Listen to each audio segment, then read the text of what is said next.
Pranava Greenwich, where the dream of luxury and nature truly comes home. Pranava Greenwich, a home full of love and dream. దేశవ్యాప్తంగా సంచలనం రేపినటువంటి తెలుగు నటి ప్రత్యూష మృతి case దేశవ్యాప్తంగా సంచలనం రేపినటువంటి తెలుగు నటి ప్రత్యూష మృతి కేసుకి సంబంధించి సుప్రీంకోర్టు కీలక తీర్పునిచ్చింది అని చెప్తున్నారు. కానీ తల్లి మాత్రము ఆ తీర్పు మీద ఏ విధంగా స్పందిస్తారు అనేది ప్రస్తుతం మనతో పాటు ప్రత్యూష తల్లి సరోజిని ఉన్నారు. మీరు సుప్రీంకోర్టు ఇచ్చినటువంటి తీర్పుకి సంతృప్తిగా ఉన్నారా? లేదు అమ్మా, అంటే ఐ రెస్పెక్ట్ ద జడ్జిమెంట్. ఎందుకంటే సుప్రీంకోర్టు అత్యున్నత న్యాయస్థానం మన దేశానికి, కాబట్టి నేను రెస్పెక్ట్ ఇస్తున్నాను, గౌరవిస్తున్నాను. But I'm not satisfied. నాకు తృప్తి అనిపించలేదు వచ్చిన జడ్జిమెంటు, వచ్చిన తీర్పు మీద నాకు తృప్తి అనిపించలేదు. నాకు తృప్తి లేదు, నా కూతురు ఆత్మకు కూడా శాంతి కలగలేదు. ఎందుకంటే మేము లైఫ్ ఇవ్వండి, జీవిత ఖైదు ఇవ్వండి అని చెప్పేసి నేను హైకోర్టులో అలాగే వెళ్ళాను. హైకోర్టులో ఓన్లీ సెషన్ కోర్టులో ఇచ్చిన 5 yearsని మరీ 50% తగ్గించేశారు, 2.5కు తగ్గించేశారు. దాని మీద మళ్ళీ నేను సుప్రీంకోర్టుకు 2011లో వెళ్ళాను. నాది 14 సంవత్సరాల పోరాటం అమ్మ. సుప్రీంకోర్టుకి మీరు ఏమని వెళ్ళారు? అంటే హైకోర్టులో ఇచ్చిన జడ్జిమెంట్ కాదండి.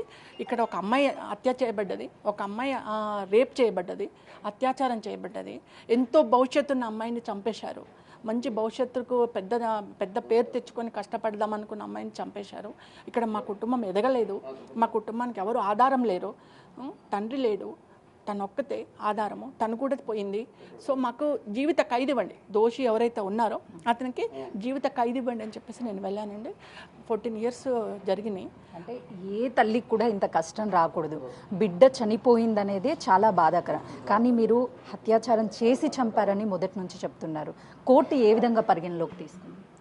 అంటే కోర్టుకు ఏవైతే ఎవిడెన్స్ ఉన్నాయో ఆ ఎవిడెన్స్ ఆధారంగా వెళ్ళింది. అంటే పాప చనిపోయిన ఒక 1-2 monthsకి సిబిఐకి ఇచ్చారు. అప్పుడు గవర్నమెంట్ చంద్రబాబు నాయుడు గారిని వెళ్ళి రిక్వెస్ట్ చేశాను, ప్లీజింగ్ చేశాను, సార్ సిబిఐకి ఇవ్వండి. ముందు సిబిసిఐడి అన్నాను, తర్వాత మా వాళ్ళందరూ చెప్పారు వద్దమ్మా సిబిఐ అయితే బాగుంటుందంటే నేను సార్ని అదే రిక్వెస్ట్ చేశాను. సార్ కూడా ప్లీజింగ్ అయిపోయి అప్పుడు రాజశేఖర్ రెడ్డి గారు, చంద్రశేఖరరావు గారు కూడా అడిగారు, ప్లీజ్ సిబిఐకి ఇవ్వాలి ఖచ్చితంగా అంటే సిబిఐకి ఇచ్చారు. సార్ న్యాయంగా ఇచ్చారు. సిబిఐ ఇన్వెస్టిగేషన్ స్టార్ట్ అయింది. కాకపోతే ఇక్కడ జరిగిన మ్యానిపులేట్ ఏంటంటే సిబిఐ ఎంటర్ కాకముందుకే సాక్ష్యాలన్నీ తారుమారైపోయినాయి. సాక్ష్యాలు ఏ ఒక్కటి కూడా ఉంచలేదు, అన్నీ తీసేశారు. అంటే ఇక్కడ మీకు అర్థమయ్యేది ఏంటంటే ఎవరైతే దోషులు ఉన్నారో, ఎవరైతే దోషికి సహాయశాఖలు అందించారో, ఎవరైతే అప్పుడు ఆ రోజుల్లో కొన్ని రూమర్స్ క్రియేట్ అయినాయి కొంతమంది వాళ్ళందరూ కలిసి ఒక్క సాక్ష్యం నాకు దొరకకుండా చేశారు, అన్ని సాక్ష్యాలను తారుమారు చేశారు. సో సిబిఐ ఎంటర్ అయిన తర్వాత సిబిఐ అందుబాటులో ఉన్న సాక్ష్యాలను ఎవిడెన్స్ని తీసుకొని ఇన్వెస్టిగేషన్ స్టార్ట్ చేస్తారు. సేమ్ నాలాగే ఒక తల్లి. మీకు గుర్తుందా, మీరు చెప్పారు మునిస్వామి రిపోర్టు అదేవిధంగా సిబిఐ రిపోర్ట్ రెండు వేరు అని చెప్తున్నారు. ఏంటి అందులో వేరియేషన్ ఏముంది? మునిస్వామి రిపోర్ట్ ఏమో డెడ్ బాడీ చూస్తూ పోస్ట్మార్టం చేసిన రిపోర్ట్. నేను అక్కడే ఉన్నాను, లోపల పోస్ట్మార్టం అవుతుంటే నేను డోర్ ముందరనే కూర్చొని ఉన్నాను ఏడుస్తూ. లోపల పోస్ట్మార్టం అవుతుంది.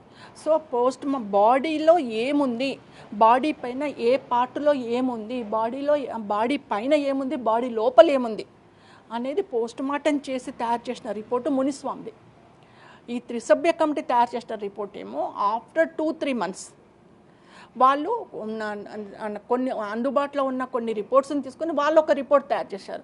ఆ రిపోర్ట్లో ఏంటంటే ప్రత్యూష ఆత్మహత్య చేసుకుంది, Siddhartha Reddy and Pratyusha both poison తీసుకున్నారు, ప్రత్యూష ఎక్కువ తీసుకుంది, సిద్ధార్థ రెడ్డి తక్కువ తీసుకున్నాడు, అందుకని ప్రత్యూష చనిపోయింది, సిద్ధార్థ రెడ్డి బతికాడు. దే ఆర్ ఇన్ లవ్, ప్రేమించుకున్నారు కాబట్టి ఇద్దరు చచ్చిపోదాం అనుకున్నారు, సిద్ధార్థ రెడ్డి ఇంట్లో ఒప్పుకోవట్లేదు కాబట్టి చచ్చిపోదాం అనుకున్నారని ఒక స్టోరీ క్రియేట్ చేసి దాన్ని ఒక రిపోర్ట్గా తయారు చేసి ఇచ్చారు. బట్ నేను ఈరోజు అడుగుతున్నాను, అంటే నేను మునిస్వామి రిపోర్ట్ని ఎందుకు కన్సిడర్ చేయలేదు? అసలు మునిస్వామి రిపోర్ట్లో ఏముంది? అదే అంటున్నాను సార్, నేను లీగల్ ఎక్స్పర్ట్ని కాదు, అడ్వకేట్ని కాదు, ఒక స్కూల్ టీచర్ని.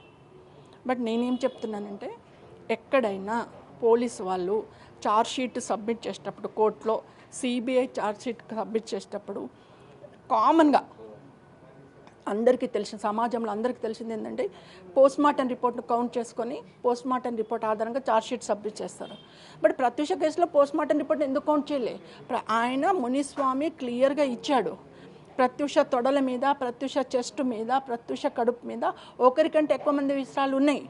ఘాట్లున్నాయి, చెస్ట్ మీద ఘాట్లున్నాయి, పొత్తి కడుపు మీద ఘాట్లున్నాయి, తొడల మీద ఘాట్లున్నాయి. మరి అవన్నీ ఎవరు చేశారు? ప్రత్యూష ఆత్మహత్య చేసుకుంటే గీక్కున్నదండి, చెస్ట్ మీద గీక్కుందా? అంటే రఫ్గా మాట్లాడాలంటే అవన్నీ మాట్లాడొచ్చండి. కొన్ని ఏంటంటే కొద్దిగా మనకు సభ్య సమాజంలో ఉన్నాం కాబట్టి కొద్దిగా మర్యాదగా మాట్లాడాల్సి వస్తుంది. కానీ నా మనసు కాలిపోతుంది. ఎందుకు మునిస్వామి రిపోర్ట్ అంతా క్లారిటీగా ఇచ్చిన తర్వాత సిబిఐ ఎందుకు ఇన్వాల్వ్ అయింది? సిబిఐ ఇన్వాల్వ్ అయిందండి. మరి ఏమైంది ఐ డోంట్ నో. బట్ త్రిసభ్య కమిటీ వచ్చేసింది. దీన్ని పక్కన పెట్టేసి త్రిసభ్య కమిటీ రిపోర్ట్ మాత్రమే సిబిఐ కౌంట్ చేసుకుంది. మునిస్వామి రిపోర్ట్ పక్కన పెట్టేసింది. బట్ తారుమారు చేయడానికి ఎవరైనా రాజకీయ నాయకుల ప్రమేయం ఉందని భావిస్తున్నారా? మేడం మీరు ఇక్కడే అర్థం చేసుకోవాలి మేడం. నాకు ఒక్క ఎవిడెన్స్ దొరకలేదు. ఆ రోజుల్లో నేను తిరుగుతూ ఉంటే నాకు బెదిరింపు కాల్స్ కూడా వచ్చినాయి. ఏమనంటే నీకున్న ఒక్క కొడుకుని చంపుకుంటావా? నీకు ఒకటే కొడుకు కదా, బిడ్డ పోయింది కదా, ఏమనుకుంటున్నావు నువ్వు? ఒక్క ఆడదాన్ని అక్కడిక్కడ తిరుగుతున్నావు, ఆ ఎవిడెన్స్ అంటావు, ఈ సాక్ష్యాలు అని చెప్పేసి తిరుగుతున్నావు, ఏమనుకుంటున్నావు? బెదిరింపు వచ్చింది. నేను ఫెడప్ అయిపోయి ఉన్నా మేడం. ఎందుకంటే భర్తను పోగొట్టుకొని ఫ్యామిలీని లీడ్ చేసిన, బిడ్డను పోగొట్టుకొని ఫ్యామిలీ లీడ్ చేస్తున్నా, ఫెడప్ అయిపోయినా చెప్పేసిన నేను. అమ్మ ఒక్క విషయం, మీరు కూతుర్ని పోగొట్టుకొని బాధలో ఉన్నారు, ఎలా చనిపోయిందో కూడా మీకు అంత్యక్రియలు చేసే వరకు తెలియలేదు. తర్వాత కూతురు మీద అత్యాచారం చేసి చంపేశారు అన్న విషయం విన్నప్పుడు మేమే అది డైజెషన్ చేసుకోలేకపోతున్నాం. మీరు 10 మంది కంటే ఎక్కువ మంది చేశారు అని చెప్తున్నారు. అవునమ్మా, ఉన్న సత్యం చెప్పాలమ్మా. అంటే నాకు ఇక్కడ న్యాయం జరుగుతుందా లేదా, ఐఎమ్ నాట్ సాటిస్ఫైడ్ అని నేను ఓపెన్గా చెప్తున్నాను. I respect the judgement, but I'm not satisfied అని చెప్తున్నాను. బట్ ఉన్న సత్యము సమాజానికి కూడా తెలియకపోతే ఆ సత్యం మరుగున పడిపోతుందమ్మా, చచ్చిపోతుంది. అందుకని నేను చెప్తున్నాను, ఉన్న సత్యం ఇది. న్యాయస్థానాలలో నాకు న్యాయం జరగలేదు. సిద్ధార్థ రెడ్డి ఒక్కడి మీద ఎందుకు కేసు ఫైల్ చేశారు? మిగతా వాళ్ళని ఎందుకు ఇన్వాల్వ్ చేయలేదు? అంటే వాళ్ళు ఎవరో మీకు తెలియడం లేదా, లేకపోతే ఎవరికైనా భయపడుతున్నారా? నేను భయపడడం అని కాదమ్మా, నా దగ్గర సాక్ష్యాలు లేవు. ఇప్పుడు కోర్టుకి సాక్ష్యం కావాలా? నేను పోయి చెప్తాను వీళ్ళు ఉన్నారన్నారు, పనిష్మెంట్ ఇస్తారా? ఇవ్వరు కదా. నీది ఓన్లీ అలగేషన్ అంటారు. అలగేషన్ కన్ఫర్మ్ కావాలంటే ఏం కావాలి? సాక్ష్యం కావాలి. ఇన్ని సాక్ష్యాలు పెడితేనే ఈ జడ్జిమెంట్ వచ్చింది. లైఫ్ లేదు. నేను ఇన్ని సంవత్సరాలు 24 సంవత్సరాల పోరాటం చేస్తూనే అస్సలు దోషికే సంపూర్ణమైన శిక్ష పడలే. 2.5 కన్ఫర్మ్ చేసిండ్రు. సిద్ధార్థ రెడ్డి ప్రత్యూష ప్రేమించుకున్నారనే విషయం మీకు తెలుసు అని చెప్తాను. కనీసం సిద్ధార్థ రెడ్డికి చివరి నిమిషంలో కనికరం అనిపించలేదా ప్రత్యూషని చూస్తే? కనికరం అనిపిస్తే అట్లా చేయడు కదమ్మా. ఆ కనికరం అనిపిస్తే 10 మందితో అత్యాచారం చేయించాడు కదా. అతనే చేయించాడని మీరు 100% కన్ఫర్మ్ చేయించాడు. అత్యాచారం చేయించాడు, చంపారు. ఎందుకంటే ఆ రోజుల్లో నాకు కొంతమంది చెప్పారమ్మా. అంటే చెప్పిన వాళ్ళు ఎవరు వచ్చి ముందు సాక్ష్యం ఇవ్వమంటే ఇవ్వరు. బట్ అమ్మాయి ఇట్లా జరిగింది అని చెప్పారు నాకు. ఇట్లా జరిగింది, చేయించాడు అని చెప్పారు. బట్ నేను దానికి సాక్ష్యం తేవాలి. కోర్టులో నేను చెప్పాలంటే దానికి సాక్ష్యం కావాలి. నా దగ్గర సాక్ష్యాలు లేకుండా చేశారు. నా దగ్గర నేను రాజకీయ ప్రతినిధిని కాదు, రాజకీయ నాయకురాలిని కాదు. నా దగ్గర కోట్లాది రూపాయలు లేవు. ఈ రెండు లేనప్పుడు నా బాధ ఇట్లనే ఉంటుంది. ఒక కామన్ ఫ్యామిలీ లేడీని ఇట్లా ఏ తల్లికని ఇదే బాధ ఉంటుంది. బిడ్డను పోగొట్టుకోవాలి, ఏడవాలి. వాళ్ళు మాత్రం దోషుల కుటుంబాలకు హెల్ప్ చేస్తారు, దోషుల కుటుంబాల భోజనాలు చేస్తారు, దోషుల కుటుంబాల దగ్గరికి పోతారు, వాళ్ళతో మాట్లాడతారు, అన్ని హెల్ప్లు జరుగుతాయి వాళ్ళకి. కాబట్టి మా పరిస్థితులు మేము ఎదగలేకపోతున్నాం. నేను ఇప్పుడు కూడా చెప్తున్నా, ప్రజాపని ఈరోజు మేడం ఒక 1 month 2 months నుంచి ఎప్పుడైతే జడ్జిమెంట్ రిజర్వ్ అయిందో ఆ రోజు నుంచి ఈ రోజు వరకు 118 మంది ఎమ్మెల్యేలకు, అపోజిషన్ కావచ్చు, అన్ని పార్టీల ఎమ్మెల్యేలకు కావచ్చు, గవర్నమెంట్ ఎమ్మెల్యేలకు కావచ్చు, ప్రభుత్వ ఎమ్మెల్యే 118 మంది ఎమ్మెల్యేలకి, 40 మంది ఎమ్మెల్సీలకి, 18 మందో 16 మందో ఉంటారు ఎంపీలకి, అందరికీ వాళ్ళ మొబైల్లో చూడండి ఒక 40 సార్లు పెట్టిన మేడం. నేను ఇప్పటికీ ప్రత్యక్ష కుటుంబాన్ని ఆదుకోండి అని చెప్పి ఒక 40 సార్లు వాళ్ళ మొబైల్లో పెట్టిన, నా మొబైల్లో కూడా ఉన్నాయి మేడం. ఒక్కరు అడగండి మేడం మీరు వాళ్ళని, మీరు మీ మీడియా వెళ్ళి అడగాలి, ఎందుకు ఆ కుటుంబాన్ని ఆదుకోవట్లేదు, ఆమె అంతా రిక్వెస్ట్ చేస్తుంది. ఒక్కలండి లాస్ట్గా సీఎం రేవంత్ రెడ్డి గారు మొబైల్కి కూడా పెట్టిన మేడం, అపాయింట్మెంట్ ఇవ్వండి, నేను వచ్చి కలుస్తా. మీకు అనిపించిందా మీరు ఒక్కరే పోరాటం చేయడం? ఒక మహిళగా మీరు పెద్ద అయ్యారు, ఆల్రెడీ మీరు పెద్దవారైపోయారు, సో పిల్లల సపోర్ట్ లేకుండా ఈ విధంగా? నాకు సపోర్ట్ ఏమక్కర్లేదు మేడం. నేను నా బిడ్డ న్యాయం కోసం, ఎందుకంటే ఎవ్వరికి ఏ బాధ్యత లేకపోయినా కన్న తల్లి, నాకు నా కూతురు మీద బాధ్యత ఉంటుంది. అందుకే కొట్లాడినా నేను. నాకు నాకు నా జీవితం ఒక మిడిల్ క్లాస్ ఫ్యామిలీ అయినా నా బిడ్డకు న్యాయం చేయాలా, నేను తల్లిని, నా బాధ్యత, ఎవరికి బాధ్యత ఉన్నా లేకపోయినా అని చెప్పేసి నేను కొట్లాడినా. ఈరోజు అంతో ఇంతో సుప్రీంకోర్టు కొద్దిగా ఓదార్పుగా ఇచ్చింది, ఆన్ ది స్పాట్ సరెండర్ అన్నది. సో అది కొద్దిగా మాకు ఏమంటారు కన్నీటి తుడుపులాగా ఉంది. But I'm not satisfied. ఇంకా మంచి జీవిత ఖైదు పట్టుంటే ప్రత్యూష ఆత్మశాంతి కలిగేది మేడం. వాస్తవానికి మీరు ఎంత బాధపడుతున్నారో కామన్ పబ్లిక్ కూడా చాలామంది తనకి ఫ్యాన్స్ ఉన్నారు. ఆ టైంలో జరిగినప్పుడు చాలామంది బాధపడ్డారు. అంటే ఒక కుటుంబంలో అమ్మాయికి జరిగిన విధంగా ఈరోజు ఈ తీర్పుని మీరు కొంతవరకు సాటిస్ఫై అవుతున్నారు. అదేవిధంగా అందరూ కూడా ఇంకా మీరు అన్నట్టుగా జీవిత ఖైదు పడి ఉంటే బాగుండు అనుకుంటున్నారు. ఏం చెప్తారు? నాకు చాలా మెసేజ్లు వచ్చినాయి మేడం. చాలామంది వెల్ విషర్స్ కాల్ చేశారు. కొంతమంది సోషల్ నెట్వర్క్లు ఉన్న వాళ్ళు కూడా, ఎందుకంటే మాకు ట్రస్ట్ ఉంది కాబట్టి ట్రస్ట్ నెంబర్ తీసుకొని చాలామంది, అమ్మ మీకు తప్పకుండా న్యాయం జరుగుతుంది, అమ్మ మీకు తప్పకుండా ధైర్యం చెడకండి రాత్రి నుంచి నాకు కాల్స్ వస్తూనే ఉన్నాయి మేడం.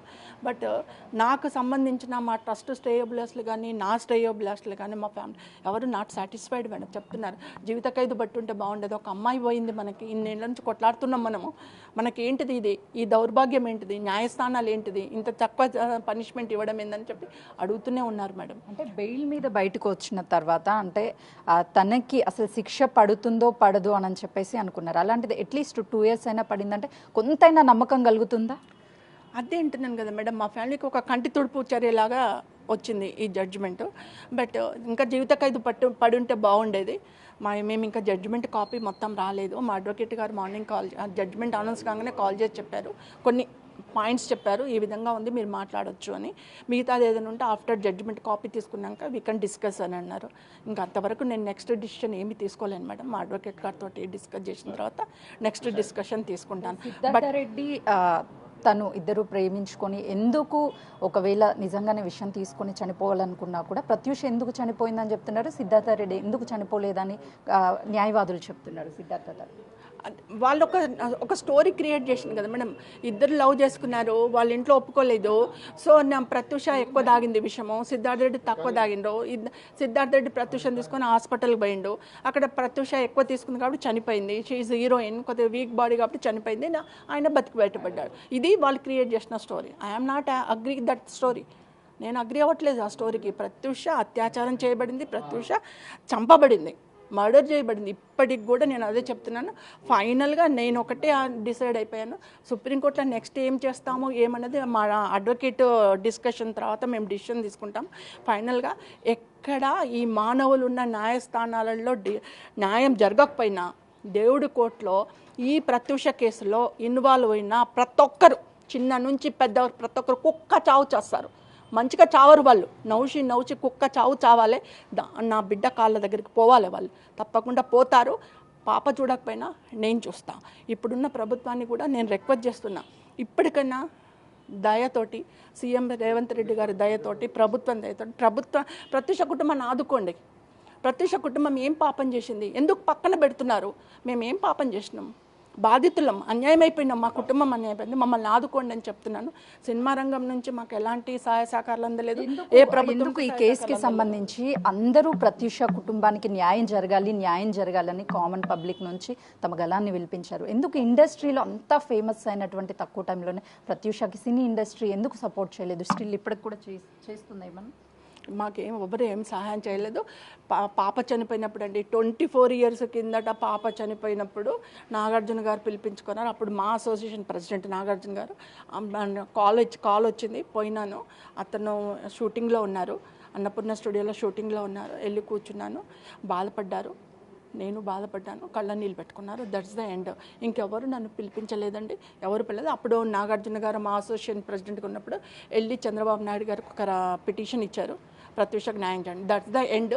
ఇంతవరకు కూడా ప్రత్యూషను కానీ, ప్రత్యూష ఫ్యామిలీ కానీ, ప్రత్యూష అలా ఉందా, చచ్చిపోయిందా, బాబున్నాడా, ఏమైందా, అసలు ఆ కుటుంబం ఉందా లేదా, ఏమైపోయారు, ఎవ్వరూ పట్టించుకోలేదు మేడం.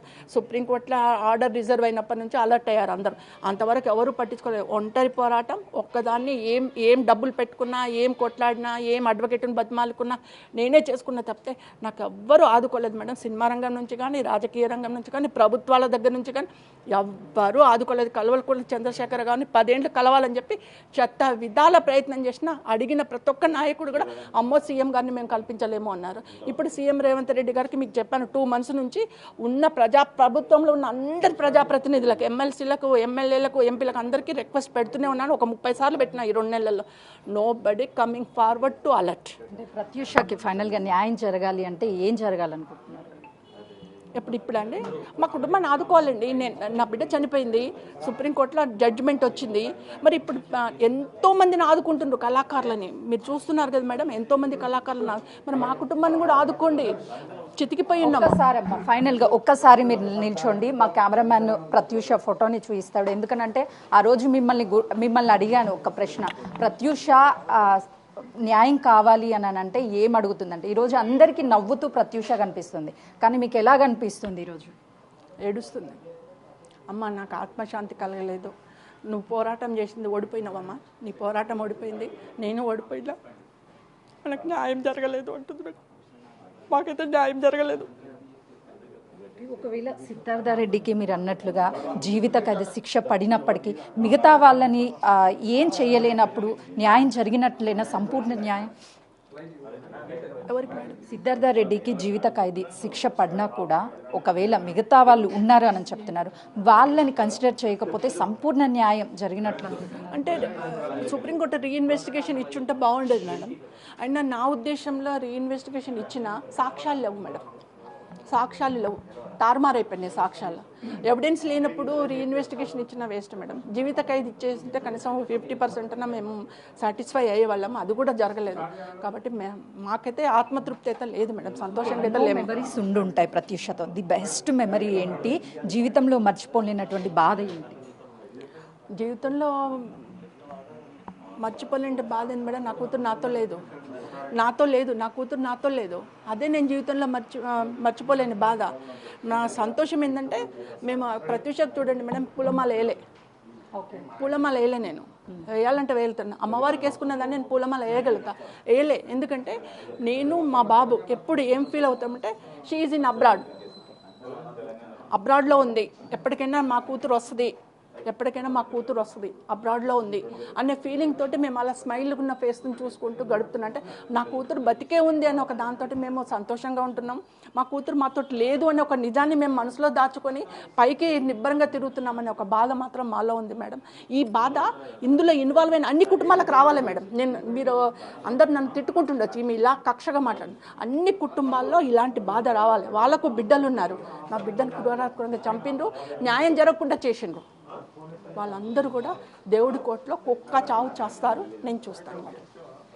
ప్రత్యూష చనిపోయి 23 సంవత్సరాలు అవుతున్నా సుప్రీంకోర్టు 2 సంవత్సరాల సిద్ధార్థ రెడ్డికి జైలు శిక్ష విధించడం పూర్తిగా సంతృప్తిగా లేదు. తనకి యావజ్జీవ కారాగార శిక్షను విధిస్తేనే మాకు న్యాయం జరిగేది, దాంతోపాటు మిగతా వాళ్ళందరికీ కూడా శిక్షిస్తేనే మాకు సంపూర్ణ న్యాయం జరుగుతుంది అని చెప్పేసి తల్లి తన ఆవేదనని వ్యక్తం చేస్తుంది.